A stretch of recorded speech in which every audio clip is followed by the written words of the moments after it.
વાગરા સ્થિત જંગલ ખાતાની કચેરી નજીક આવેલ ઝાડ નજીક 3 જેટલા નાના બાળકો બકરા માટે પાલો લેવા આવ્યા હતા,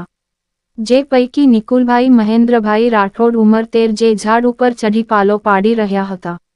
તે વેળાએ ઝાડ ઉપર રહેલ ભૂરી મધનો મધપૂડો છંછેડાયો હતો, જેથી મધમાખીઓ ઉડવા લાગી હતી અને ઝાડ ઉપર રહેલ કિશોર ઉપર ડંખ વડે હુમલો કરતા કિશોરે બચાવો બચાવોની ચીસ પાડી બચવા માટે નીચે કૂદી પડ્યો હતો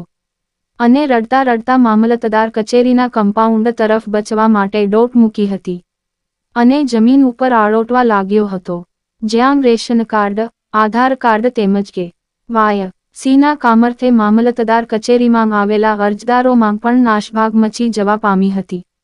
એક નાનું બાળક મધમાખીના ડંખથી બચવા માટે બૂમો પાડી રહ્યું હતું,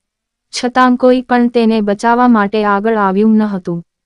તે સમયે વાગરા મામલતદાર ઓફિસમાં મહેસૂલ વિભાગમાં નવા આવેલા નાયબ મામલતદાર સંજયકુમાર ખત્રીએ કંઈ પણ પરવાહ કર્યા વિના પોતાના ટેબલ ઉપરનું તમામ કામકાજ પડતું મૂકી નાના બાળકને ભૂરી મધના હુમલાથી બચાવવા માટે દોડી ગયા હતા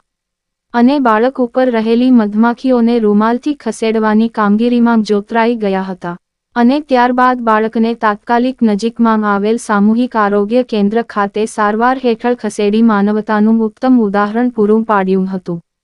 હોસ્પિટલમાં હાજર તબીબે તાત્કાલિક બાળકની સારવાર શરૂ કરી હતી. બાળકના માથાના વાળમાં ભેરવાયેલી મધમાખીઓ તેમજ શરીરમાં લાગેલો ડંખો કાઢવાની કામગીરીમાં લાગી ગયા હતા.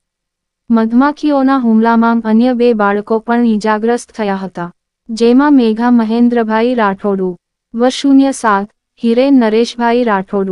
વ.06 ને પણ મધમાખીઓને ડંખ માર્યા હતા, પરંતુ નિકુલભાઈ મહેન્દ્રભાઈ રાઠોડને ડંખ વધારે પ્રમાણમાં મારેલા હોય જેથી તેને પ્રાથમિક સારવાર આપ્યા બાદ વધુ સારવાર માટે ભરૂચ સિવિલ હોસ્પિટલ ખાતે રિફર કરવામાં આવ્યો હતો.